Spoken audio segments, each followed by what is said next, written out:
What's up, everybody? It's Priyon Joni. So I am getting ready for Hot Import Nights Minneapolis, which is coming up this weekend, but I wanted to get this video out to you guys. In my last video, we did a comparison with the scratching sound quality of 4 different DJ software. And I promised you guys that I would tell you what I thought in a follow-up video. Before I do that, I did want to elaborate a couple things that I didn't mention in the last video.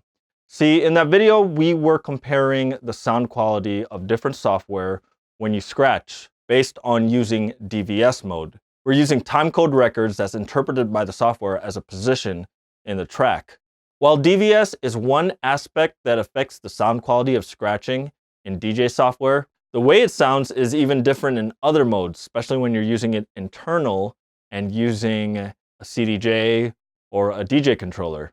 In fact, with some controllers, the same size jog wheel can sound really different as far as resolution goes between 2 DJ software. And some DJ software actually sound different when you change the size of the jog wheel. Like an entry-level jog wheel will sound different from a full-size jog wheel. So we're gonna do comparisons like that in the future. So just keep in mind, during that comparison we did in that last video, we were doing only DVS. So what did I think in the comparison?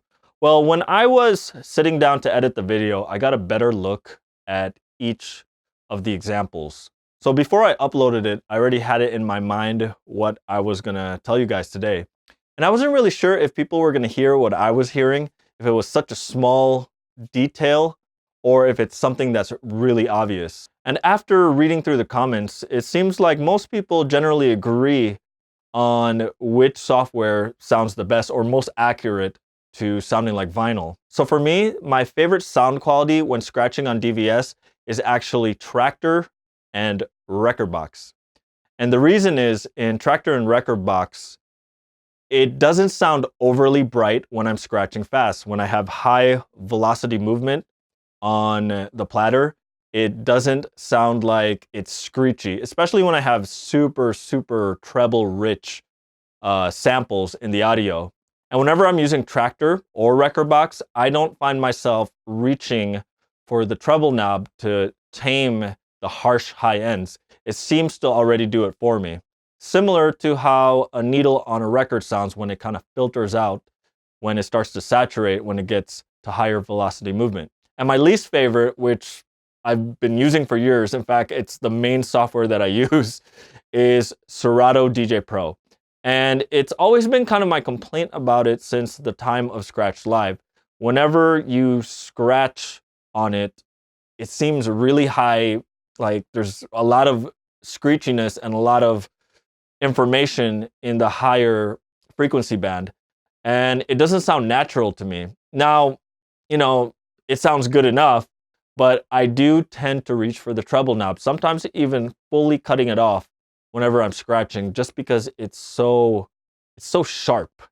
And it's something that I've always dealt with Serato. So, you know, whether shutting off the treble or lowering the volume, and it's just one extra step whenever I have to scratch. In fact, whenever I do the Peter Piper routine, when I get into the solo of bad meaning bad, but bad meaning good, I kind of take the channel fader and just bring it down about 15 to 20%. Because it just gets so harsh.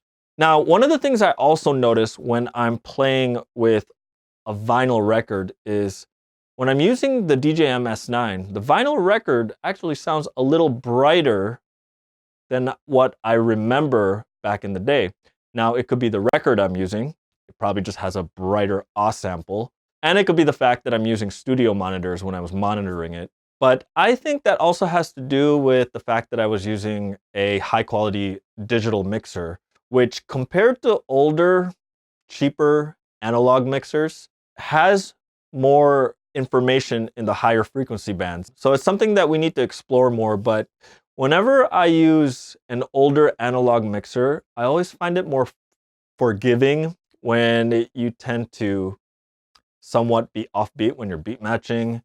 And when you're scratching, it doesn't sound so harsh.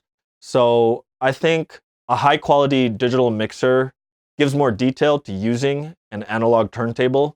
So it was a little brighter for me than I expected it to be. I used to play on a Gemini KL10 mixer, and that mixer to me sounded really, really smooth, and that's because it didn't really have a lot of frequency response in the higher frequency band. Now, while Serato's my least favorite because of its brightness, somebody did mention something that I had to go back and re-explore.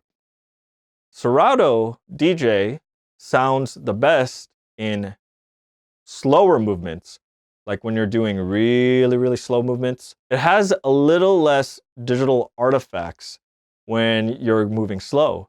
So while Serato is my least favorite for its overly bright response, it's something to be said with the slower movements, because I think the detail in Serato DJ sounds a lot better than the other DJ software when you're doing very, very slow scratches or slow movements. So something to take a look at. Now, what did I think of Mix? Mix seems to be a mix of all of them. It's not the brightest, so it's not bad at high velocities. I didn't really notice any digital artifacts with it. I think right now the thing working against Mix, aside from the fact that not a lot of people are talking about this open source software, is also it kind of needs some improvement with the GUI. The graphic interface kind of really, really spells out free software. But when you go through the menu, the amount of things that Mix has, from pitch shifting, the fact that you can do DVS with 4 turntables on it, and it has so many options for MIDI assignment, it's definitely a software worth exploring, especially if you want to start experimenting with MIDI mapping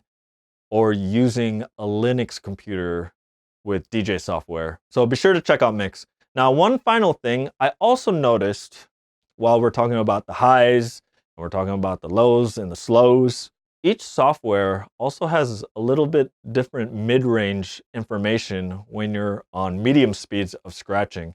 They don't all sound the same. Some sound a little thinner, while others sound a little bit more round. But at this point, it's like walking into a cologne shop, and after smelling 5 different colognes, everything just smells the same. So there is a little bit of character difference in the mid-range between each software.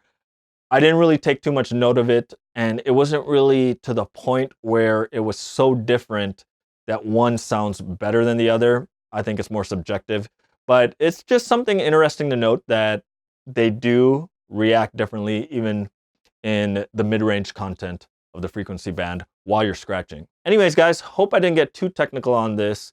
As a guitar player that searches for really, really good tone, I thought it was interesting to kind of explore DJ software in the same way. I just thought it would be a really musical approach to investigate the tonal differences of scratching between 4 different DJ software. Well, guys, hope you liked this video. If you want to see the original video, I'll leave it in the description below. If you got any questions, comments, or anything to add, you know where to leave them. And if you like this video, be sure to smash that like button. And if it's your first time here and you found this video useful, be sure to hit that subscribe button. And don't forget to click that little bell icon so you get a notification the next time I upload a video. All right, guys, thanks for watching. Take care.